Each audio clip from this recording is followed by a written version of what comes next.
as to the possible outcome, as to the possible strategies and tactics, legal and otherwise. We talk to, everyone calls him the Pinoy street lawyer of Santo Tomas, and also an avid cyclist and a Gawad Manileño awardee. We have, And law practitioner. and of course, Trial practitioner. and Attorney Danielito DJ Jimenez, DJ. aka yun, Pinoy street lawyer. Attorney, thank you for joining us in the studio, Thank sir. you. My pleasure, Idol Lord. Kayo, idol, sir. Okay, your thoughts so far on the trial? Kasi may mga nagsasabi that the presiding officer should already put his foot down kasi medyo nagiging over-judicialized na raw. Well, actually, this impeachment proceeding, we must remember that this is both political and legal. If we will be too strict about it, all that the prosecution needs to establish is the grave threat that was committed by the Vice President. Nothing more, nothing less. But I think at the end of the day, they try to make it theatrical because people are watching. So sa dulo, I suppose because of the political nature of the impeachment proceedings, the votes of the senator judges would not really be strictly geared towards legal. Kaya ganun din ang strategy ng defense, di ba? Earlier, pinalabas din yung video recording where the Vice President uttered some unsavory remarks against the House. Pero ang sinasabi nila, yung sinasabi mong theatrical, that's on whose side? Defense or prosecution? I sir? think both eh. Both eh. Kasi kung tutuusin, ako as a law practitioner, yung 3 oras na pag-authenticate, that rarely happens in court. As a matter of fact, in most cases, to prevent na ipe-play mo pa ang pagkahaba-haba, ini-stipulate mo na lang. Ibig Hindi ba, sabihin, ito nag-agree ka. Ito yung mga nasa pre-trial dapat, Attorney DJ? Yes, dapat pinag-agrihan na lang nila yon. Nung una, sabi ko, nagtataka ko, bakit yung defense, hindi pa nila in-stipulate na admitted na yan. Kasi, how can you argue against the authentication by the NBI? Everybody was able to see it, no? Now, hindi nag-stipulate ang defense. So, nagkaroon ng opportunity ang prosecution to present it, and ayan nga, na-highlight, hanggang ngayon, pine-play pa rin. Now I realized na I think that was purposely made because they were also about to present portions of the same video na would also create public attention, which is, yun nga, yung entire context ng meeting. Pero, technically, simple lang naman dito eh. May threat ba o wala? And is this threat, does this amount to a high crime or a betrayal of public trust sufficient to convict the Vice President, at least on Article 4? Bakit mahalaga yung, may saysay ba yung pagtatanong ng defense lawyer kanina kung alam ba ng witness ang kaibahan ng krimen sa felony? Siguro ang purpose lang nila, kasi pag sinabi mo kasing felony, crime is more generic than a felony. Yung felony is more of serious offenses. So parang siguro ang gusto nilang sabihin hindi serious crime or hindi high crime yung grave threat. Because if you look at the revised penal code, yung grave threat below 6 years lang. Pero kung ginamit mo ang electronic evidence, 1 degree higher. Still, hindi pa rin siya maituturing na kagaya halimbawa ng murder na heinous crime or a high crime. But of course, that is something that is argumentative because we've seen that in the Corona impeachment. Ang kaso lang ng Chief Justice ay non-disclosure ng kanyang bank account. Yet, it was considered by the Senate Impeachment Court as a violation doon sa betrayal O public trust. trust. O kasi So, parang, very vague. parang yung kung mapapagkatiwalaan ka pa ba namin ulit, yung simpleng pag-cast lang ng shadow of a doubt doon sa pagkatao o sa kakayahan mo, sa moral capacity ng isang tao. govern. Attorney DJ, singit lang natin. Alright, this just in, House prosecutors will no longer present the office of the Vice President Chief of Staff, Zulaika Lopez, and Captain Belinda Bello as their next witnesses in the trial. The prosecution said that their testimonies are totally unnecessary because Vice President Sara Duterte's remarks were captured on video with Lopez and several media personnel present during the press conference. Prosecutors also noted that the defense used the same video, including footage of Lopez crying, indicating its authenticity is no longer in question. Labo. All right. So, hindi pala matutuloy. Anyway, I was expecting that actually because kanina nakita na siguro ng prosecution yung tact ng defense, which is to also generate reaction from the people by presenting yung context ng meeting. Now, alam mo sa practice, no, if you are not sure of what a witness will testify on, very dangerous yung if you don't know the ipipresent mo. answers ng witness mo, do not ask questions. The best cross is no cross, so to speak. No?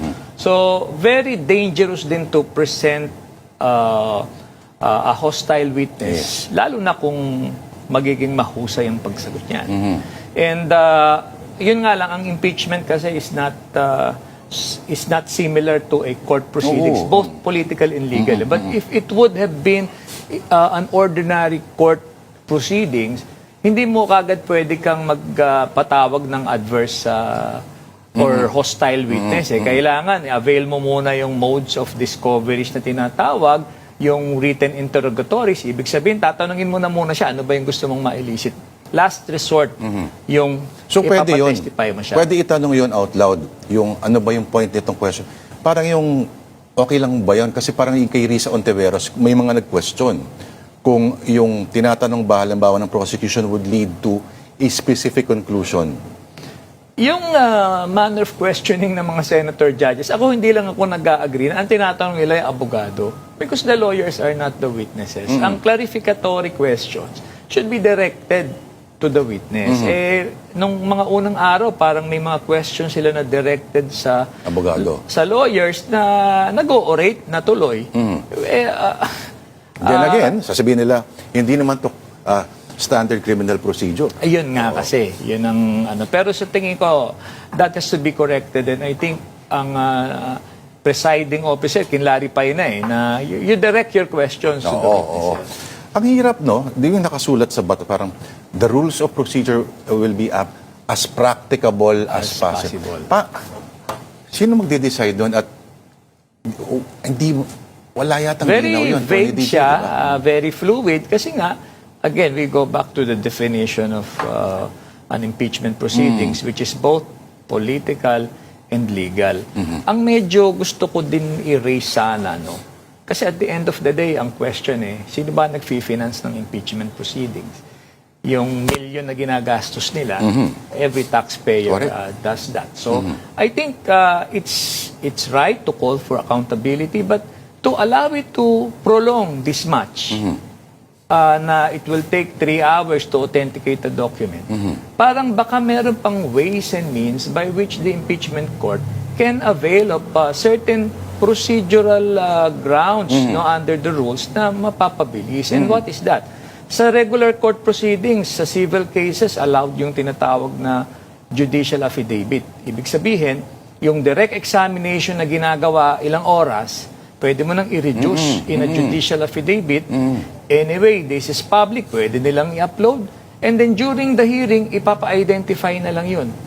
Kung may objections yung defense on that type of questioning, kung leading o hindi, raise na nila. But bottom line, once the judicial affidavit is identified, then it serves as a direct testimony na shortcut mo. Correct. Tapos cross-examination Wala na ibang pag-uusapan. Wala na. So, maagang matapos tong impeachment proceedings, the better for us. Kasi both legal and procedural, kahit anumang legal argumentation ang erase mo dyan sa dulo. Numbers game and politics will prevail. Dito makikita yung halaga talaga ng presiding officer. Kung feeling niya na sapat na nakakadalawang araw na tayo may dito sa isang witness, ano bang mapipigang mo rito? At paulit-ulit na nga lang yung argument. Okay. Sa ordinary court proceedings, even the judge can say, you finish your cross now. Diba? Pwede. Okay. Ang sinasabi ng defense, no, walang direct evidence of an actual hitman or assassin hired. Ang kailangan pa ba na mapatunayan na may ganyan pagdating sa threat? Yun nga, we go back to the articles of impeachment. At kung malinaw naman sa articles of impeachment na threats lang yung issue, yung grave threat. So, sa tingin ko, it becomes irrelevant. Kaya lang, no less than the prosecution said na meron kaming ebidensya na may hitman. Tapos let's see. biglang nag-testify si NBI, wala kami. Wala naman pala. So, pwede sanang hindi na kasi... Alam mo, Attorney DJ, binabalikan ko yung Clinton trial. Of course, binasi lang naman natin yung ano natin sa American system, ano. Pero makikita mo ron, malinaw walang mga legalist halos. Ang linaw-linaw ng mga paliwanag nila. Tsaka mabilis. Mabilis, oo. Tapos ganun din, yung hindi ma-define, hindi na nakalagay sa under high crimes and other high crimes. Pero attorney, ano ba yung high crimes? May sinulat ba ang batas sa high crimes? Pag tinignan natin kasi yung constitutional provision on impeachment, specific yung mga crimes yung culpable violation of the Constitution, bribery, ano pa ba, betrayal of public trust, treason, and other high crimes. So, if we will be very strict about it sa statutory construction, yung statutory construction is a way to interpret legal provision. Siyempre, yung high crimes should technically relate to those. No? Kaya lang, yung term kasi na betrayal of public trust, yun yung parang pinakamalaking takeaway para medyo kung sa tingin ng impeachment court, yung fitness mo as a public officer, na breach mo, yung na-violate mo, malawak Gagaya nga nung kay Justice Corona. And yun lang, if we again look back in history, no, although na-convict siya, no less than the Supreme Court later on granted released his retirement pay, which many view as an institutional restitution. Without saying na nagkamali ang impeachment court at the time, nirecognize nila kasi hindi naman daw sinasabi sa ruling ng impeachment court na forfeited yung kanyang mga benefits. No? Pero may impact. Diba? Ganon din kay ERAP, di ba? Correct, oo. So, kaya nga very interesting Kaya lang, sa dulo nga, the senator judges will have to explain their votes, no? And sa dulo, kailangan pa rin yung 16 votes. Kaya nga kung hindi rin naman to makukuha yung 16 votes, ang tanong is it still relevant to proceed? Which I think it is still because this is a call for accountability. Pero wag naman yung sobrang tagal at parang anong nangyayari na. Parang with trial lang. Most respect, parang madami na ding nag-grandstanding di ba? So parang nagiging vehicle siya for campaign So another question, ano ba to? Magiging election issue ba ang impeachment? Diba? May sinasabi nila, ang preparations for 2028 happens now. That's for all. That's for everyone, ano? Maging sa mga pinapasok sa Malacanang recently. Pero yung evidentiary standards ba, sa tingin ninyo, Attorney DJ, at least kailangan ba meron? Siyempre naman, because they have to explain to the public din Kaya itong nangyayari, I think it can go either way If you are a senator judge in defense of the VP, all you need to argue is that I find this not as a serious or a high crime. And then if you are naman against the Vice President, this is a clear betrayal of public trust. walang linaw. Walang... Kasi nga, political and legal. Relative pa rin siya. So, ang Kung ano. tanong, where to? Ang prolonged trial would benefit which side sa tingin mo? It will all depend doon sa ma-unravel no? In the next hearings. No? Kasi magandang issue rin yung bank accounts. Because if it exposes the VP na ang dami pala niyang pera, importante rin yan. At saka ako tingin ko ang relevance nito being an election issue, yung mga undecided voters na hindi sila sigurado kung sino ba ang kakampihan nila in 2028, baka maging material ito. Pero sinasabi nila na considering na itong Article 4 na inuna nila ang pinaka to use sexy. Kaya ito inuna nila kasi may video at bantaan ay palaging may drama. Pagdating daw sa mga susunod na mga articles, yung mga interesting yung pera, no? Sinabi mo, Attorney DJ. Pero sa bilyon-bilyones maging parang abstrakto na sa Pinoy yan. At yung mga forests of numbers and columns and sa mga ledger lines ay kumbaga may panganib na mawala na talaga yung atensyon, interes ng publiko. Of course, nasa prosecution ito kung paano nila ipepresenta, no? And very interesting dyan kasi ito lang naman base doon sa nakita natin nung una, no? Yung mga accounts involve accounts of other individuals who are not Sabihin natin, hindi friendly with the law. hindi lang yun, hindi siya connected sa Vice President except tatay niya, kagaya ng accounts nila Ayan, Duterte tama. daw, ni former President, ni Kitty. Tingin ko, malaking issue yun kasi ang technically, when you talk of the SALN, yung SALN lang ng VP, pati yung kanyang spouse. So, yun lang dapat. So, yung mga ibang taong involved, medyo pwede yan theoretically ma-objectan. Lalo na kung di naman mga public officials. So, very interesting how the impeachment court will rule on this.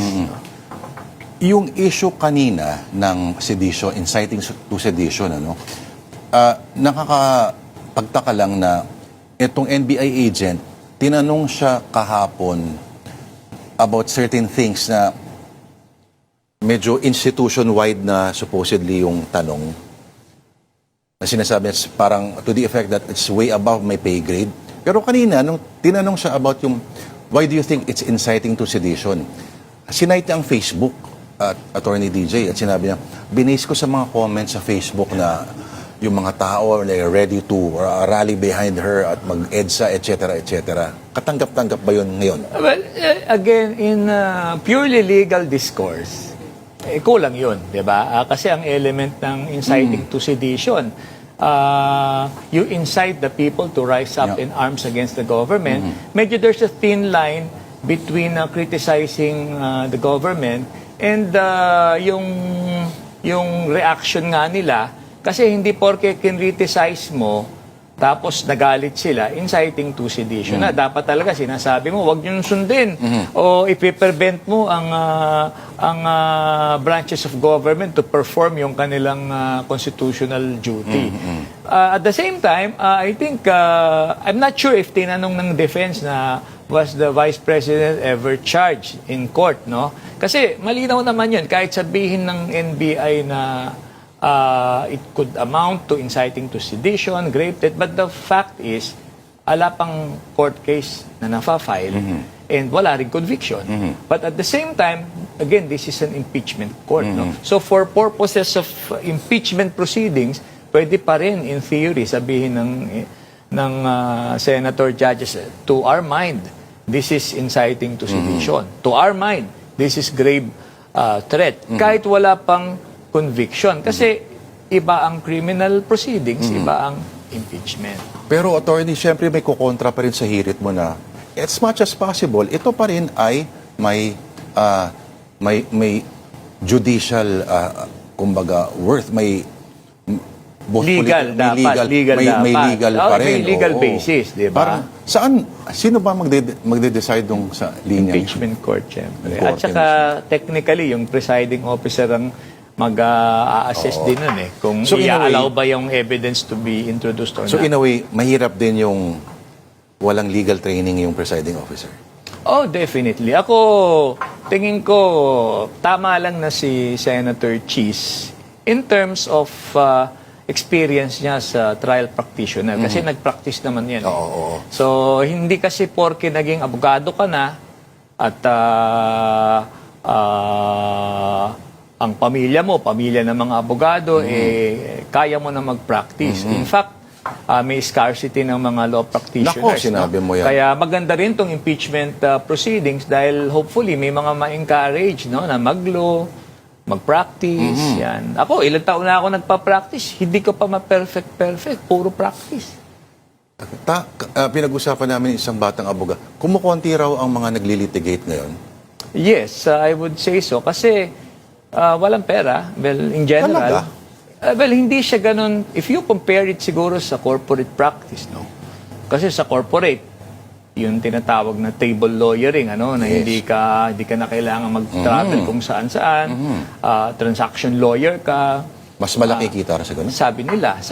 Pero ako kasi, sa akin, of course, yung lawyering, I still consider it as a vocation. Hindi lahat kasi nabibigyan ng opportunity na makatulong. to Saka mahirap dispense with pag-litigate, di ba? Very din siya kasi, May performance factor siya. well, to be successful in law practice, you should be at least be good at both written advocacy and oral advocacy. Hindi ka lang magaling sumulat, hindi ka lang din magaling magsalita, kailangan balanse. At saka you have to be a people person. Mahirap kasi may kanya-kanyang idiosyncrasies ang bawat korte. So hindi mo pwedeng ilabas yung ugali mo kung ang ugali mo mainitin ang ulo mo. Ay, pwede. Medyo May mga naging senador na mahihirapan ka. ganyan, pero magagaling. Senador, no? Sa bagay, pero sa korte hindi pwede kasi sa At korte. human rights lawyers pa sila. Pero mainitin ang ulo. Hindi siya people person, pero tama yung North Star niya malinaw. Pero Attorney DJ, okay, kasi ang tawag dito, sa tingin mo, sinong mas nakapunto so far sa 4 na araw ng pagdinig? Ako sa palagay ko kasi unfair din naman na para sabihin na yan. But at the end of the day, in the interest of due process, you should still allow naman the camp of the defense to later on present their evidence. It's too May pagkakataon premature naman, naman to say na hindi na patunayan ng defense. Hindi pa talaga dahil hindi pa naman sila.